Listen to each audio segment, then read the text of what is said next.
Greetings, GameCola faithful, and welcome back to more Dragon Warrior 2. I'm James. I'm Jetty. I'm Nathaniel.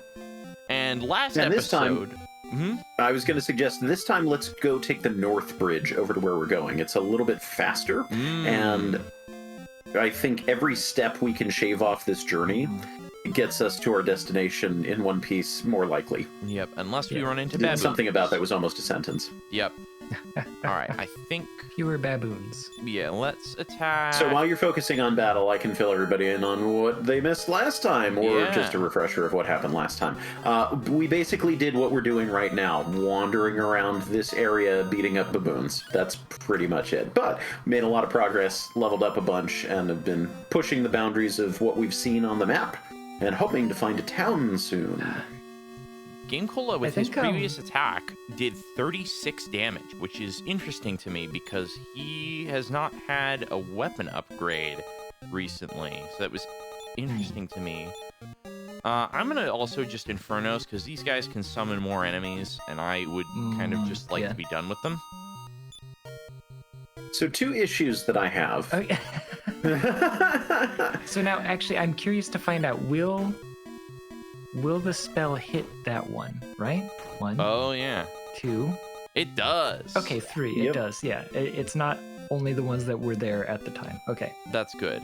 That would be frustrating. So 2 issues I have with our dedicated spellcaster. Yes. Number 1, she is the all-purpose spellcaster, which is fine, but that means you have to decide between offense and support spells every round.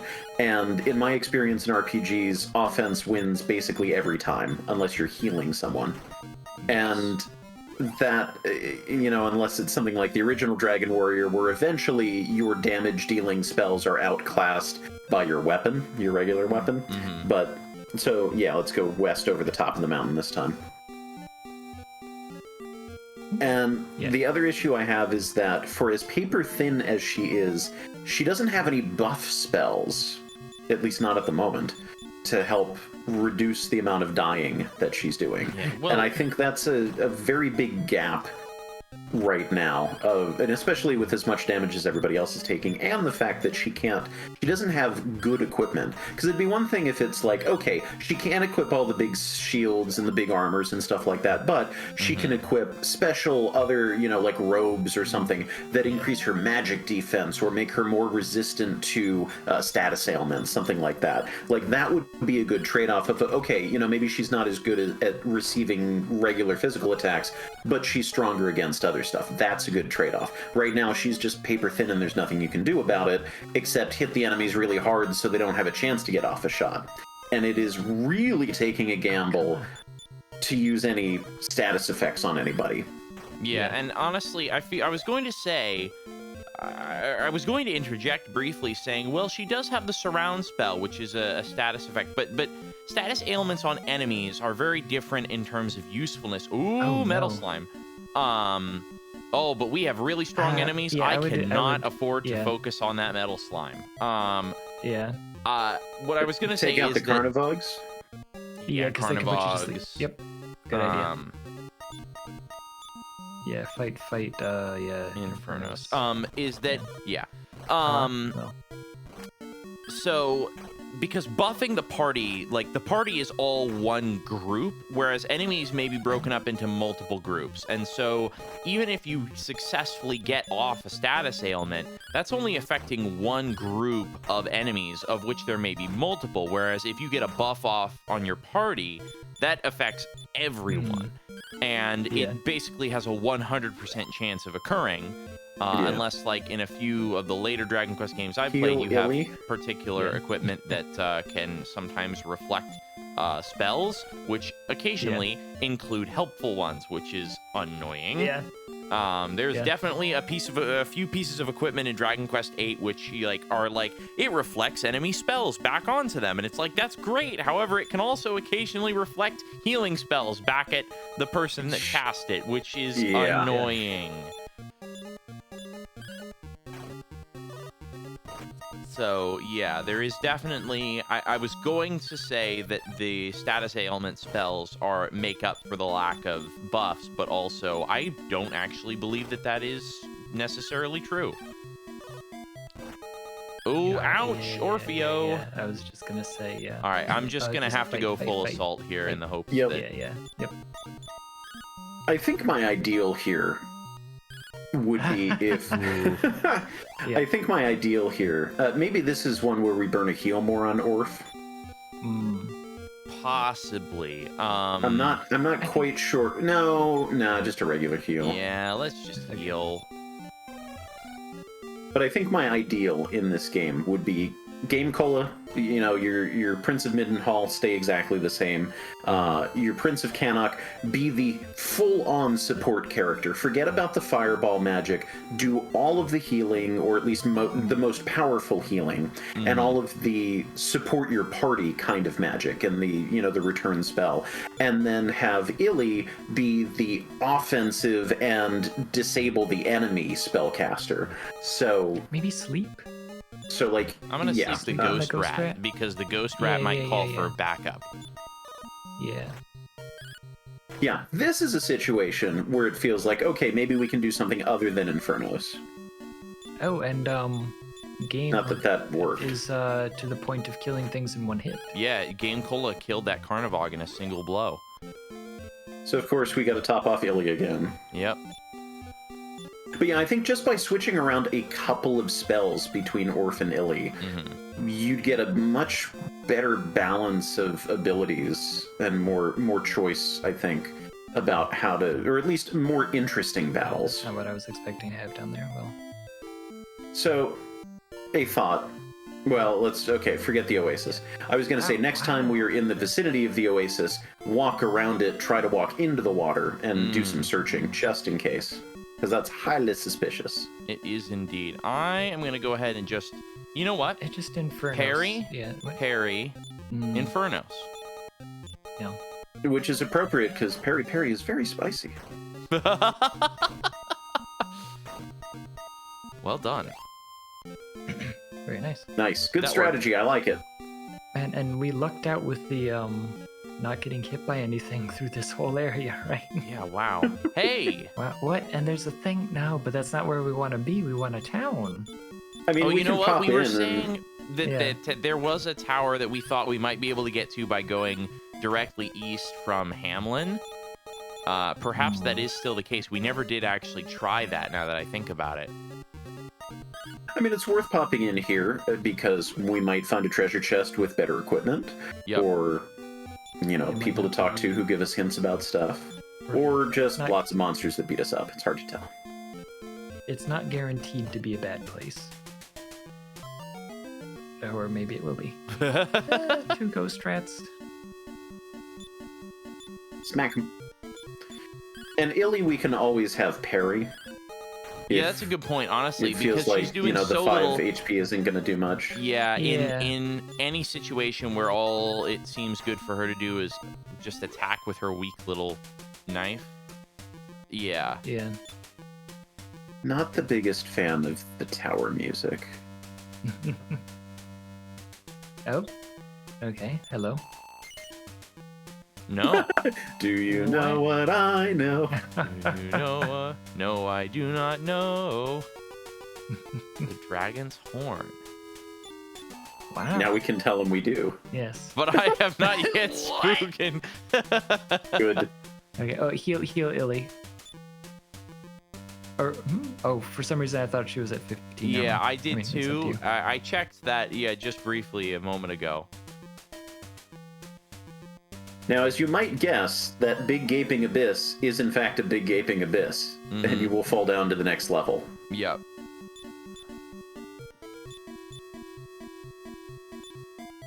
I'm gonna Infernos on the ghost rats. Yeah, actually. that's what I'm thinking.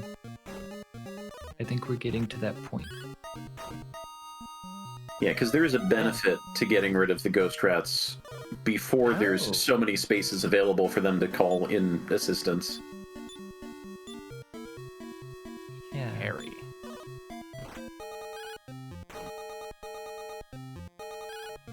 That feels good. All right. Wow, Okay. Yeah, we're doing pretty good. And heal up. How much? Okay, we got a decent amount of MP.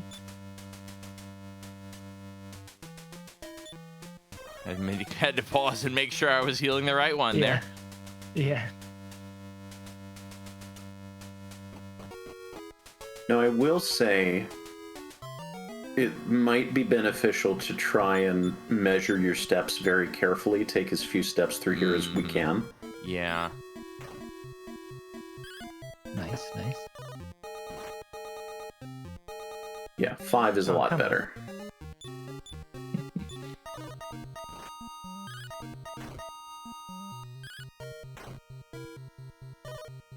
Come on. Okay. Yeah, we're doing fine.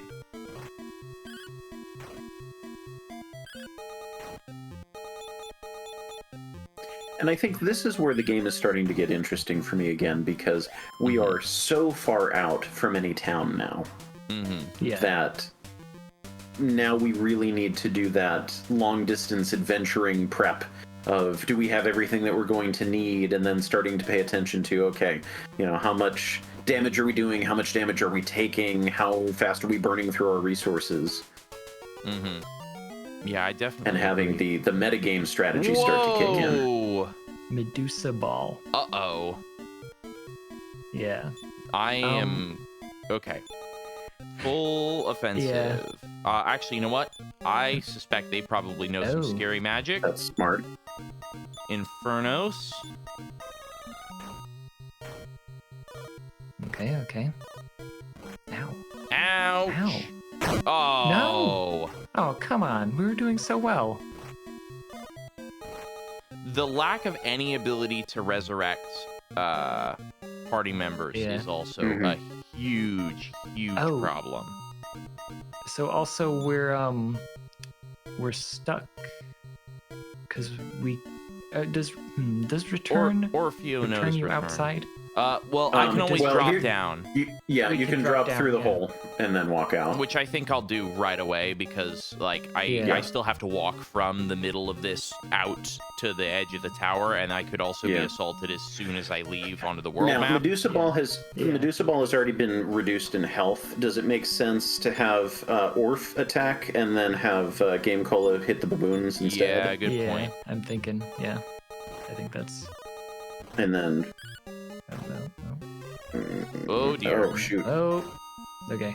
Oh, but it was blocked because we stop spelled them. Oh, thank goodness. Okay, good. Oh, it attacked twice. The multiple heads thing going on, I think. Maybe, yeah. Oh, tremendous blow. Nice. Oh, that was Oh, only but not even. equal to GameCola's enough. regular blow. Yeah. All right, so don't move. Heal. Yeah, heal. Yeah. And make sure you save 6. We got plenty. Plenty enough to walk straight over. Run? I think so. Okay. Good. Yeah. Nice. Okay, all the way to the bottom. Would not have thought of that as an advantage. I'm worried about running from this one. I feel like it's not going to happen. I would attack the Carnivog and then fireball the Megapede. Yeah. Yes. Fireball. There the we go. Megapede. It's my favorite band. Yeah. Although, yeah, with them calling for help, maybe it would have been better to just attack the rats. Oh. Oof. At this point... No. Oof. If they can go around without calling for help... Yeah. Okay. Yeah. Okay. We're fine. Yeah. But definitely another round of healing after this.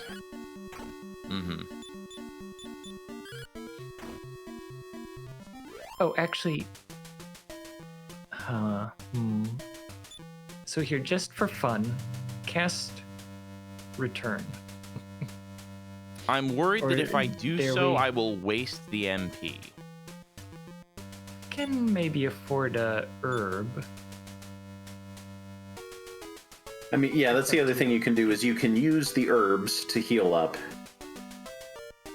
So trying it. I'm not gonna return in well, here. I'm gonna heal. Okay, yeah, I mean, we can try it another time. I'm just curious if, There's another person to heal. Okay, well, we made it out. Yeah. All right, so now we know what's up here, but there is another tower nearby.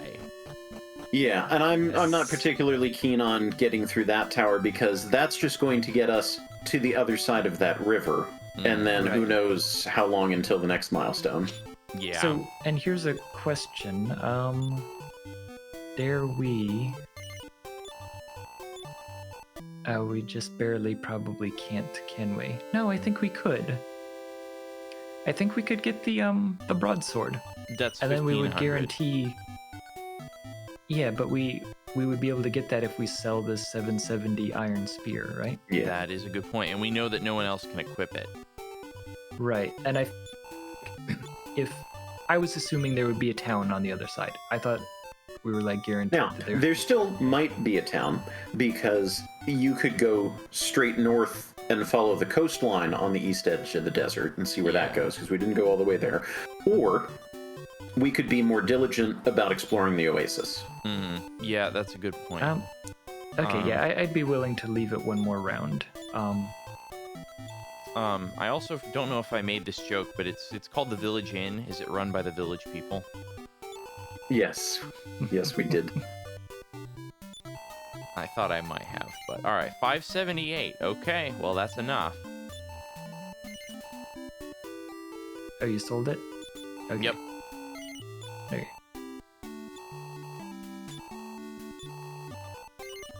Splendid. Now, just imagine if GameCola Can I interest you in couldn't equip anything it. more? A discount? Yeah, 79. Wow. Okay. Yeah, yeah, I would like Big a people discount. numbers. Yeah. Goodness gracious. All right, save up. 891. Orfeo needs just a little bit. 756. Yeah, we definitely missed out on like 100 or 200 experience for Illith there.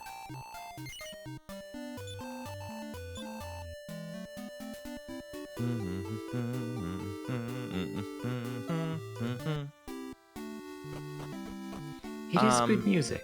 So do we want to try so heading are we to going the... back to explore the other side of the desert or the oasis?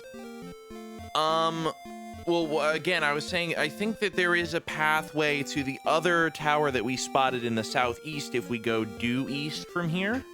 Yeah, that's the other option. That was what I was thinking of doing. So I think Let's try that. because it's closer by, Right. so I feel like the enemies may actually be slightly But sequence breaking. sequence breaking. I believe going across this bridge loops us back around to where the lower bridge would have taken us. Oh. I think we need to go up from here. Okay.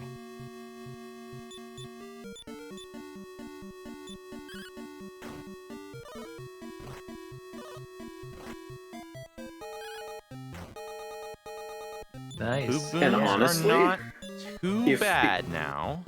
If Orf doesn't take out... Yeah, so there's actually no point. When there's only two baboons, there's no point in Orf attacking at all. He should also parry.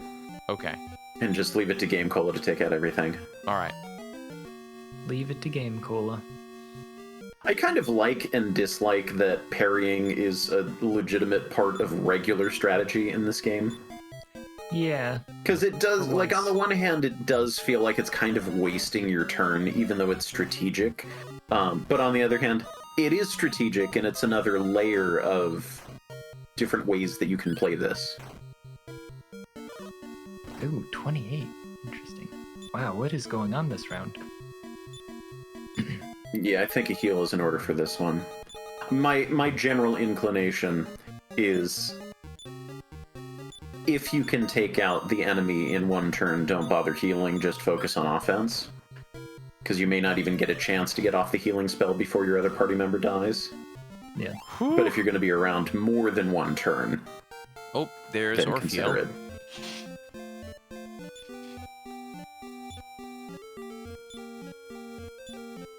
Man, these Ooh, a levels new are spell for kinda- Orfeo. It's been a while since he's gotten one.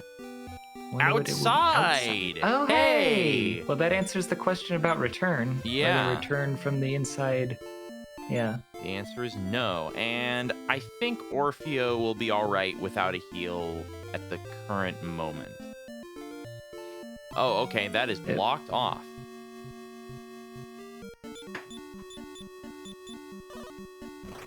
I should have just guarded with Illith, but oh well.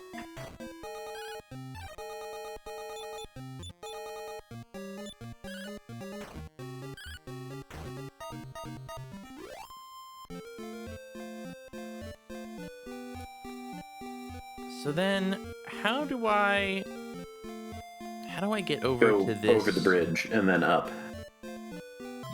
Yeah, maybe no, there's not another... up and then over the I bridge. know, I was just... Oh, the baboon did not see thee. Pow! Nice. Yeah, beat him up. How unusual, a lone baboon. Mm-hmm.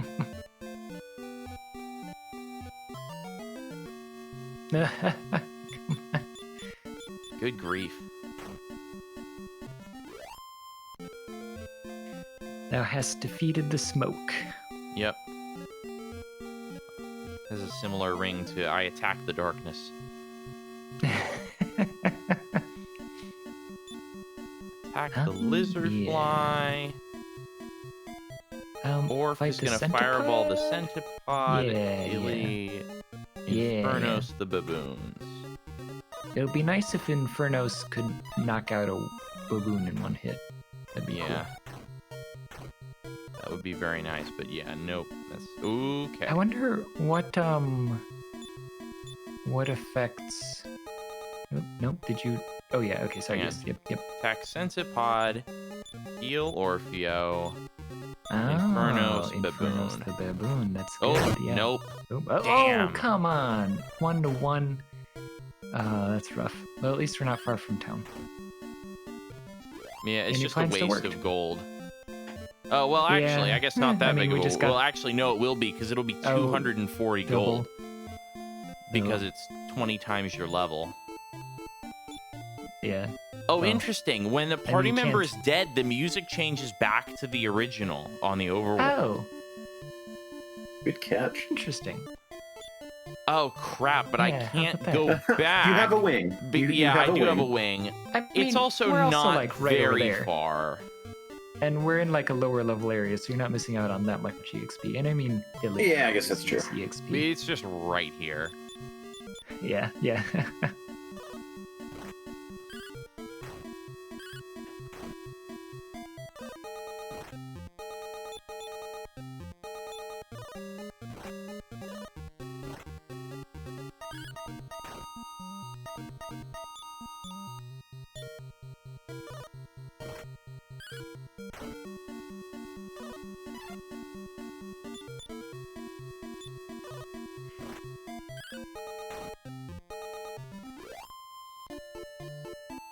So I was saying previously,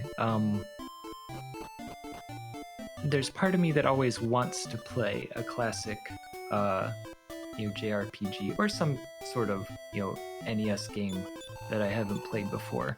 The thing is that having grown up with it, I've played most of the good ones, you know, and it's a shame. Like there is a few, you'll find every once in a while, like a Japanese only release that you end up being impressed by. It was just difficult to translate, or it came out really late in the life cycle, and they didn't want to put the budget into it, and so you can have still a good experience with an NES game. But now I've gotten to the point where I've played those as well. And so what's left, if I want something that I haven't played before, is just playing not very good games. What was it? Ghost Lion? I don't know, Nathaniel, if you've ever heard of that one. Oh, Nathaniel's muted at the moment. Yep. But he's probably going to get food. Yeah, that's fine. Yeah, there's been several games that I was like, I mean, it's an NES game. I've never played it. Let me kind of give it a shot. And then it's just, I mean, there were things that were interesting about Ghost Lion. What was it? Your stats are called like hopes and dreams or something like that. Wait, really? Yeah, I'm trying to remember what it was. It's been a while since I played that one. Like there's some silly things about it. Give me 1 second to look up. Like also just the name, right? Ghost Lion. Mm-hmm. It sounds like it's going to be the best game, and the it sounds like pretty epic. Yeah, the box art makes it look like super cool. When in fact it is not quite what the yeah, there's like a big hair 80s lady with like a lion. Oh yeah, here's a bridge up here. It is not quite as that, but hold on. Game FAQs.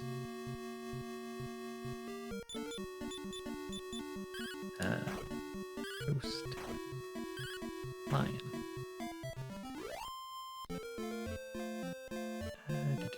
Wow, there's only one guide for this game on Game FAQs. Wow.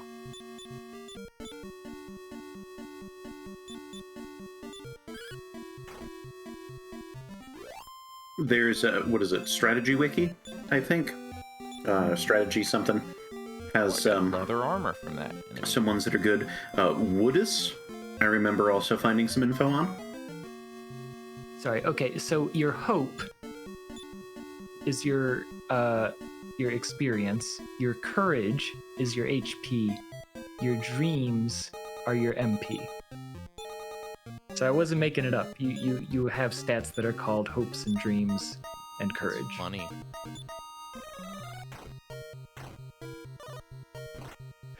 And like again,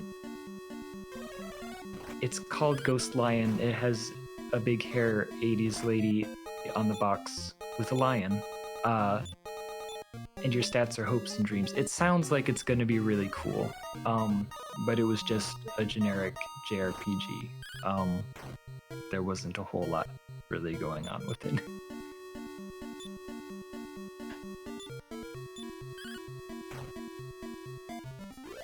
Okay. Whew.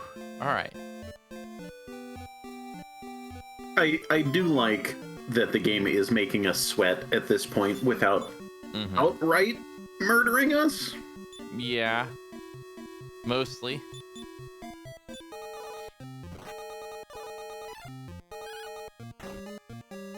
I guess it's also actually good that we went and we leveled up a whole bunch before coming this way, right? Mm-hmm.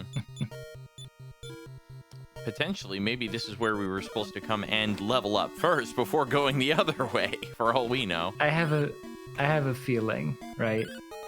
But at the same time, maybe we expedited our leveling because look at how, the pennies they're giving us. Mm-hmm. Come on, 4 army ants, please. I do think it's interesting from a game design perspective that the beginning of this game, basically any direction you go in from the start, you're not going to travel very far before you hit some sort of point of interest. And usually it's a town, you've got an inn, you can at least recover your health in, maybe you can buy some stuff. And that's sort of a nice way to introduce the game because unlike the original Dragon Warrior where there was just a whole bunch of nothing and you're fighting enemies and it's like, oh wow, a town, wow, equipment upgrade, this is amazing.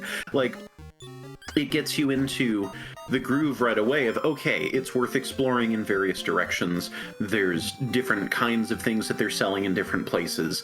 And you're never too far away from assistance when you're just out there on your lonesome, fighting against the world. Now that we have 3 party members, all of a sudden the world is just open again, and it's not a town every 20 feet. So now we get into the real exploration. How well have you equipped your party for this navigation? Which I do think is an interesting evolution of the gameplay. Ooh, nice. Inferno's very good against that group of enemies. Oh, and level up. Oh, that might be leveled. for Illith. Yes, level 7. Nice. Wow. Not Wimpy a whole level lot. up. Yeah. Well, north or south? It's over this way, I think, the tower. Well, I think the tower might... I forget if the tower was on the desert or if it was on... It might actually be the other way. I remember the Megapedes need, yeah. Oh, wow. I might actually turn around and just walk on the lighter part of the less encounter-y piece of terrain. Oh, okay. That's fine. Oh, hey, and there it is. Yeah, okay, so it just about connects right back up, so it wasn't even a huge deal either way. Did any NPCs say, hey, go look for the tower? I don't recall anyone talking about a tower anywhere, but I Actually, could be that's wrong. something interesting. I remember in the original Dragon Warrior, people were constantly talking about different places to visit, people to talk to, things to do. Yeah. And I'm kind of blanking on anybody who said anything about that here. Yeah, because Everybody's like, do you have a lottery ticket? And like, no. Do you have a lottery Wow. ticket? No. Oh, it's just a dungeon. I mean, to be expected, I guess. But this Okay, dungeon this seems isn't like so the enemies bad, in it though. are slightly easier, possibly. This seems like we were supposed to go here a while ago. Well, I mean, you know yes, what? proximity-wise, this is much closer to where we were, like someone was saying earlier. And Well- we also caught a glimpse of this before that should have been like oh, maybe this is where I go next. Yeah, I guess just the enemies that are here are a lot easier than things that we've been fighting lately.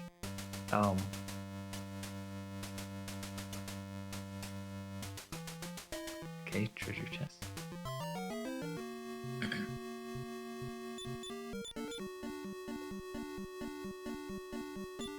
Honestly, favorite Bill might band. be able to actually... no, not really. No, come on.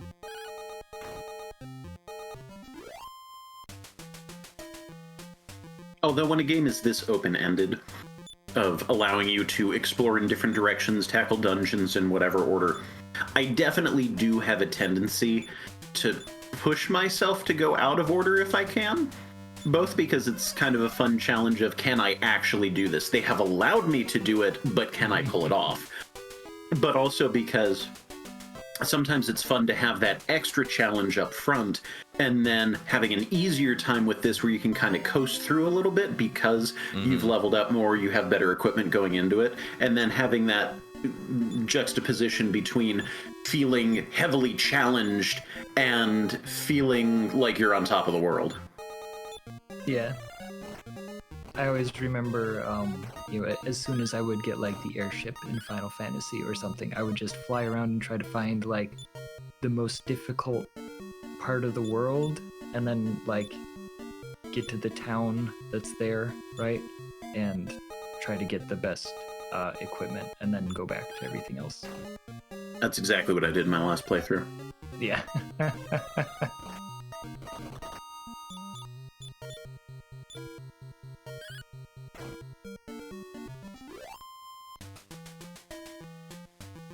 Oh yeah, James, you said that you had some sort of an anecdote, I believe. Oh, yes, I did. So just earlier today, before we started recording, I've been working a lot lately, but this week, well, as of starting today, I have the rest of the week pretty much off of work.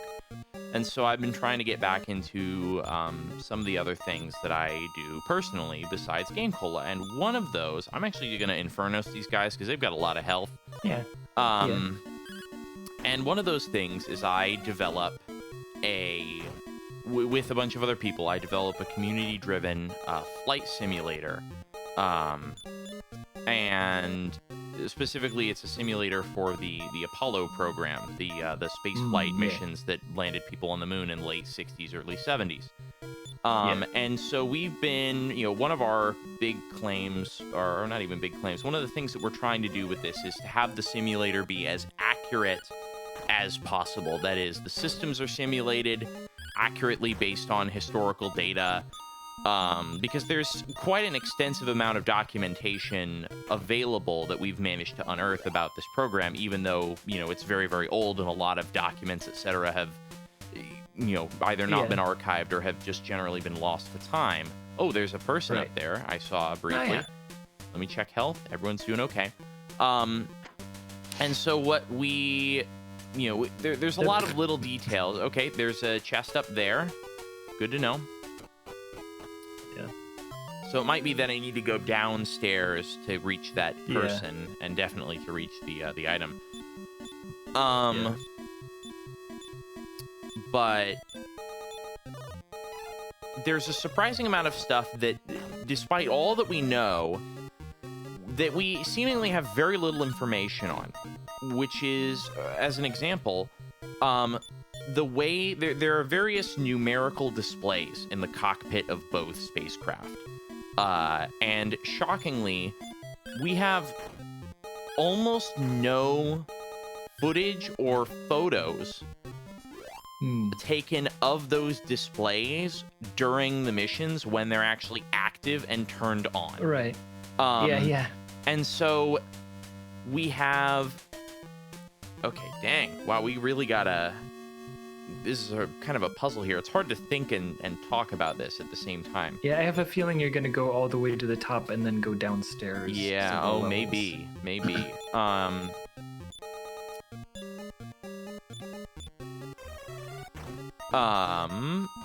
Where was I? So anyway, go ahead. We have very few pictures of any of these displays. Now, fortunately, one of these displays is a very well known amongst the community, and that's the DISKI, the display and keyboard, which is for the onboard computer on the spacecraft. We have plenty of photos of that and footage of that operating. And some years ago, we actually found the engineering drawings for the display and the actual way that the digits on screen looked, as well as the actual wavelength of light that the screen produces, because it used oddly enough, it used a technology called electroluminescence, which is actually a similar technology to how some night lights work. Okay. It's a fascinating bit of tech, and it's almost impossible to describe what color the screen is, because it's a wavelength of light. Wow, that's a lot of enemies. Yeah. It's a wavelength of light that is not reproducible in the RGB color space that our computers and cameras and phones use. The wavelength it's a very wideband spectrum of light, and it, actually, no, let's have GameCola attack the zombie, because they've got a lot of HP. We'll fireball the zombie. Illy will Inferno. Suggestion: don't fireball the zombie, because if you get stop spelled by one of those two smokes, it'll be useless. That is a very good point. Then we will attack the ghost mouse with Orf. Yeah. And maybe Illy will just parry then. You want to get rid of those smokes. Yeah. Okay. It's funny to see a ghost mouse here. Oh, great. We've got surround, so now we're just gonna miss and miss and miss. It's fine. Yeah, that's an interesting combination. Can't cast spells, also can't land a hit. Yeah. All right. At least Infernos. the smokes don't really I didn't do get a lot stop of spelled, I damage. don't think, so I'm gonna Infernos. Yeah. Very nice, very nice. Yes. Okay. So Anyway, so we have the engineering drawings, and so I spent some time in a vector art program recreating these digits and trying to... I actually got to see one of these displays powered up in person from a friend of mine who actually has some really, really smart electrical engineering friends, and who also know a lot about this stuff, and actually had a private collector gift them a spare unit.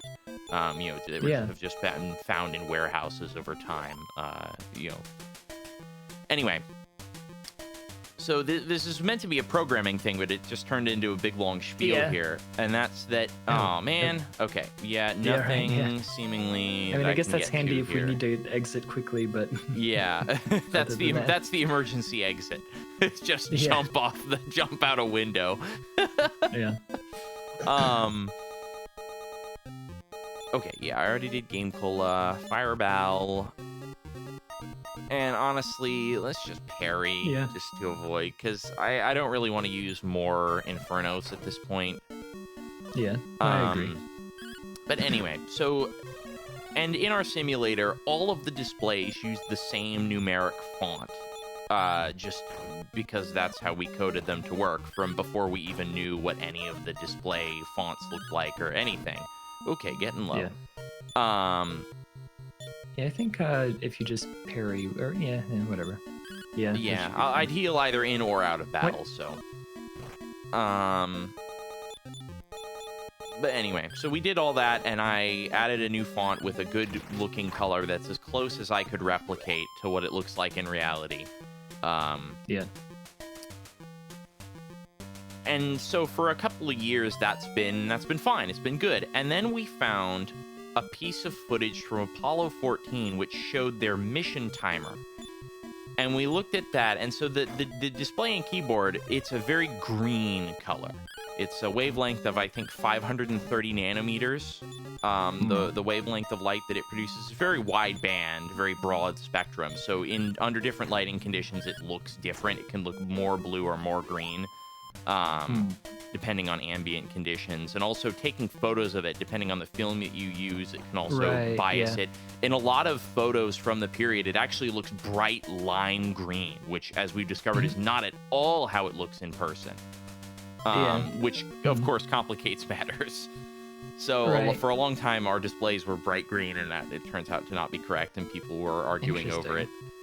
Oh boy, lots and lots of enemies here. So, all that is to say, we found some in-flight footage and some processed photos from Apollo 14, which shows the mission timer, and it's got a much thinner font, and it looks basically white.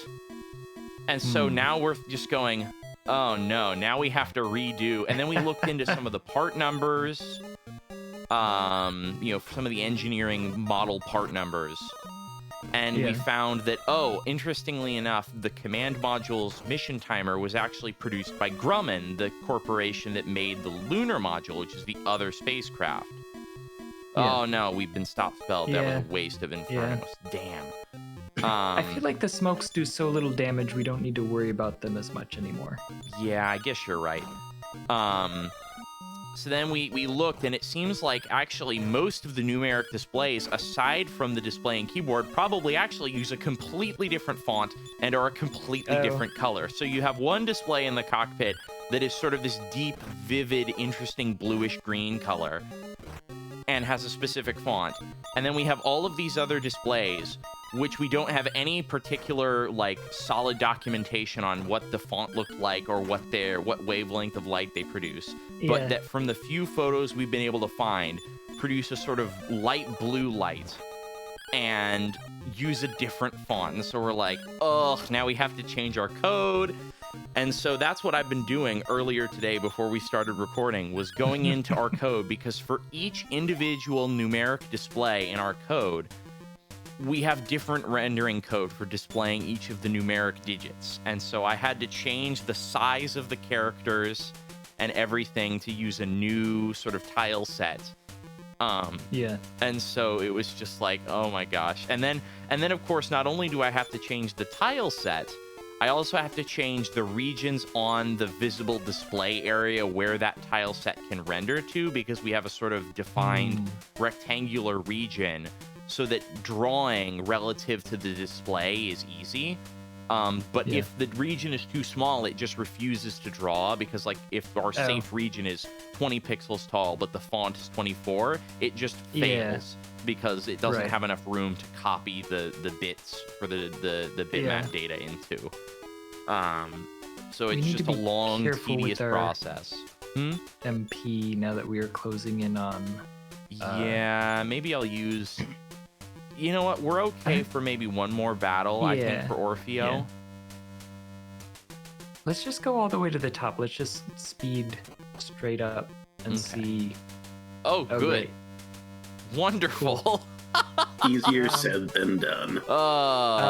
Yeah. Okay, so So it's none of those. none of them. Well, try. We've- Yeah. Oh, We've been. Oh, I can see just Right. by looking at the. We have to go down. No, we don't have to go down. We have to go mm, like properly down, and we have to go. yeah, up and.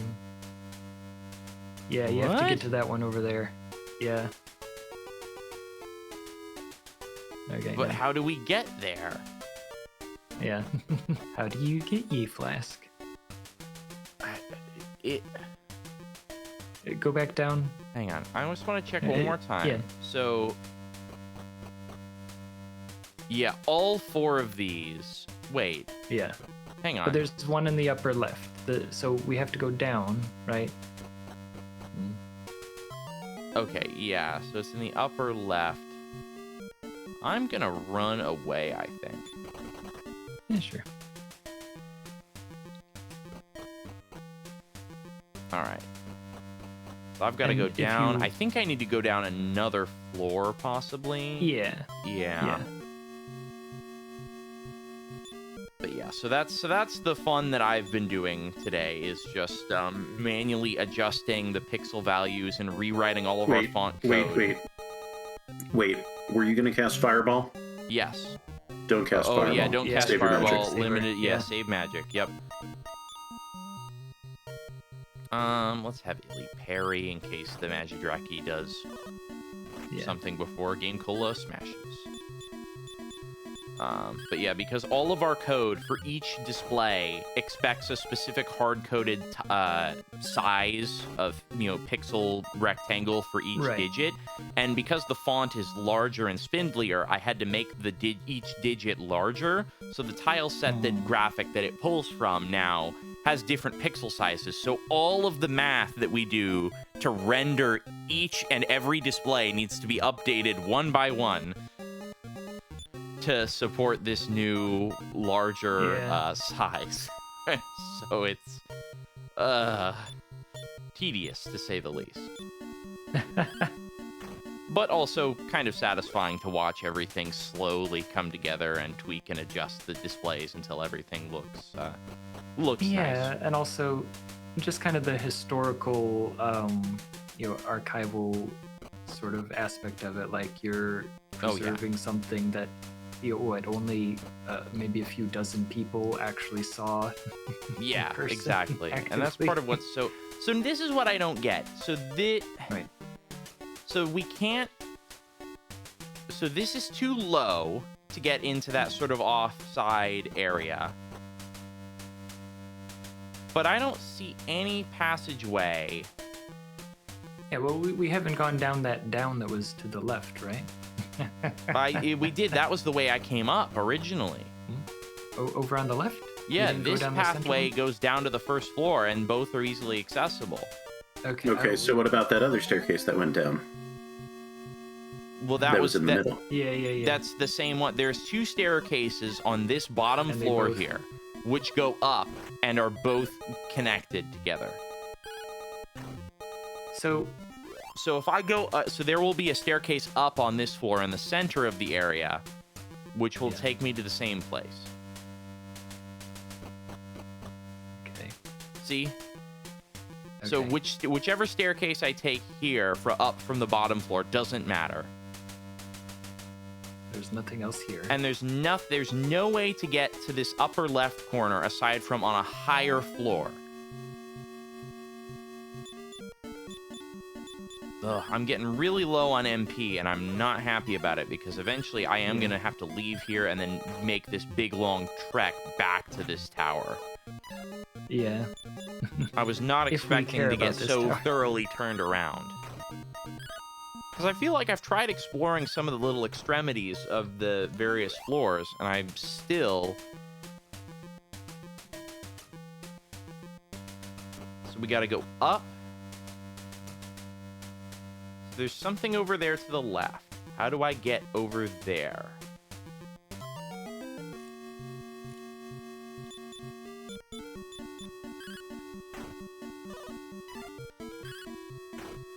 But yeah, honestly, though, developing that whole thing, I mean, one of the other things that we do is that when we find this documentation, whenever possible, whether we're buying it at auction or, finding a private collector who will loan it to us, we scan it and archive it, like up on the Internet Archive or even on our own dedicated website, which has, like, I think a couple thousand documents. I think it's Would you like some guidance? Yes. Yeah, I was just trying to look up. Go all the way back to the first floor. There's another path that you're missing. Another path that I'm missing. Figures.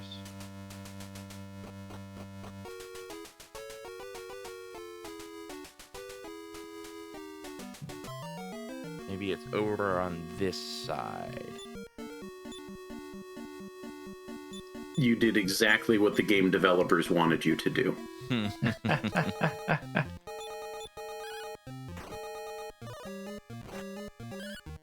So, talking, your story reminded me, and I agree. I think it's very cool that this is being preserved and that you're putting in that level of attention and detail into it. Reminded me of Ticonderoga, Star Trek convention in Ticonderoga, New York, that my wife and I attended in 2019. And in addition to the convention, they have a standing recreation of the set of the original Star Trek. Did I mention this one before? I feel like maybe I mentioned this. No, I don't think so. That sounds awesome. Yeah, and it is as faithful as humanly possible. They had blueprints for the actual set.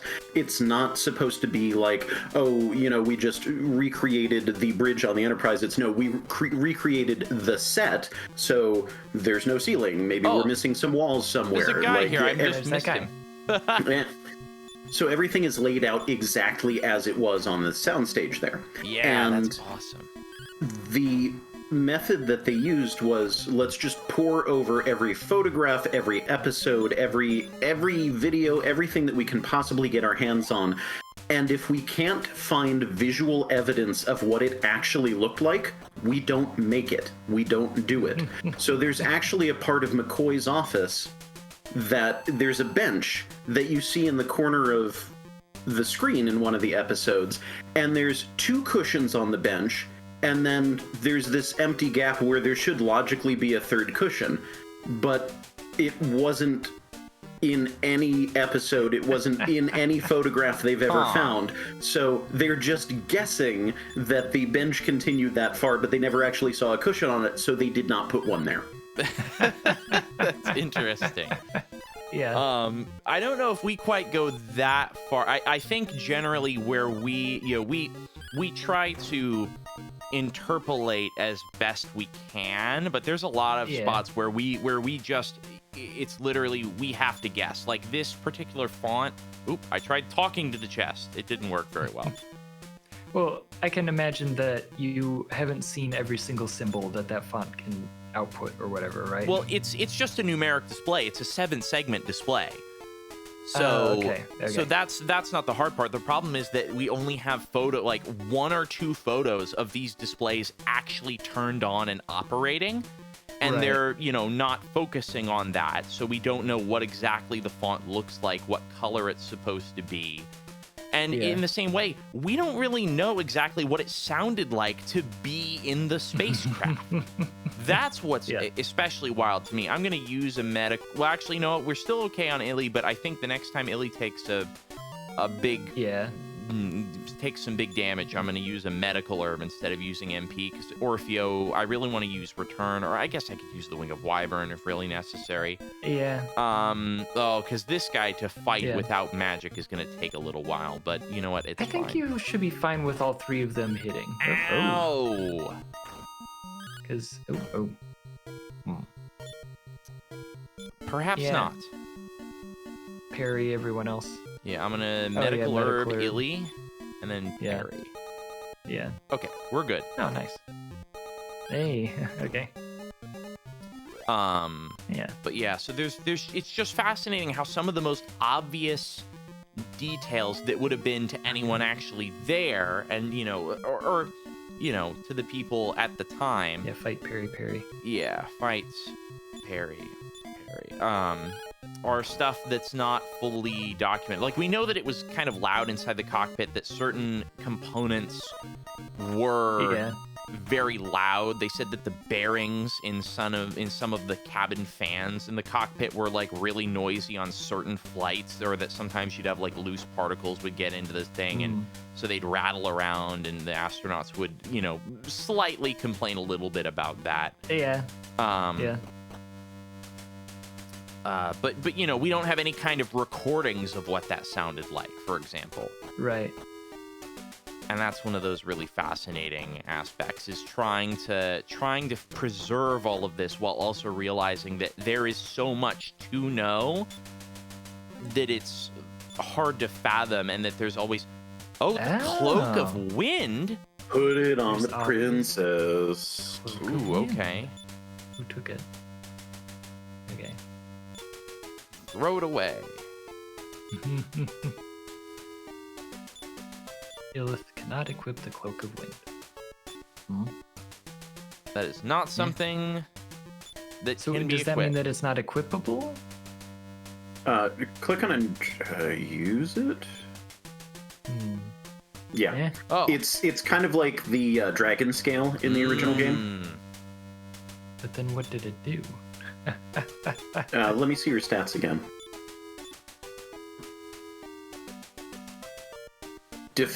No, wait. Defense. And that's the that British spelling of defense. Also, I believe that one has some sort of extra ability beyond just stat boosts. Maybe it makes me more likely to dodge or something. With it, we will be able to jump from great heights without getting hurt. But we already did that inside the other tower. We just jumped in. So wait, that didn't actually give a stat boost, or any kind of benefit other than don't break your legs. So I think we required this. No spoilers, but I think this is required. Okay, it's a story item. Which is funny. I guess I wish that we had gotten to the top of the other thing. I don't know.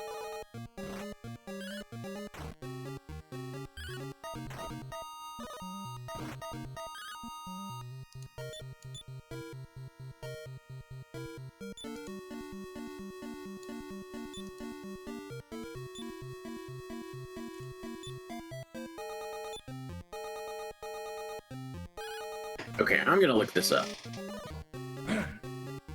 Sorry, do you want me to just tell you?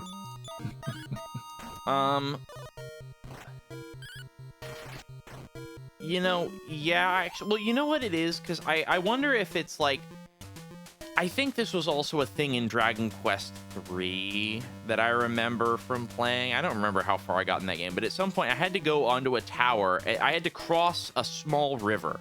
And in order to do so, I had to climb to the top of a tower and then jump off from the top floor.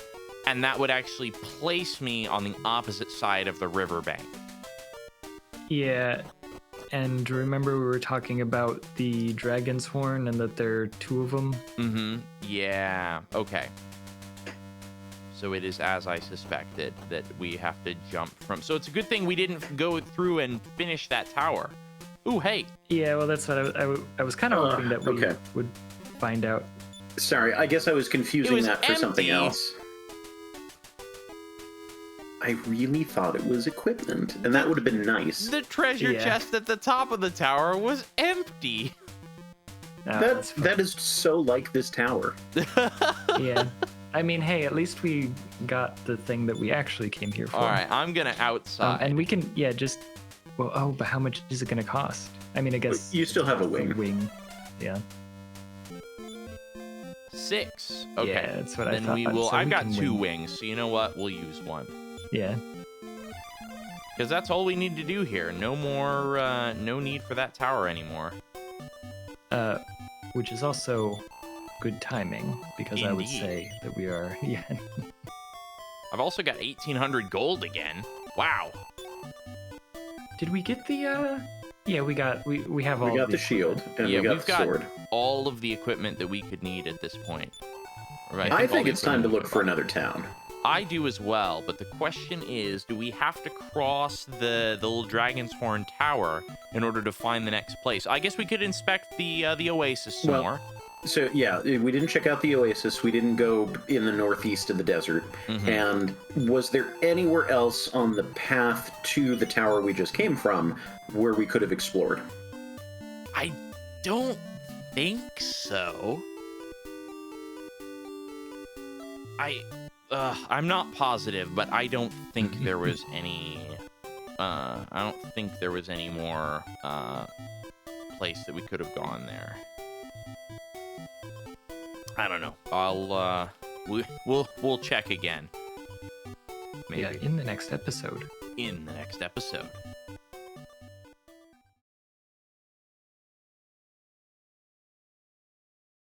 All right. Well, hey, some good progress there.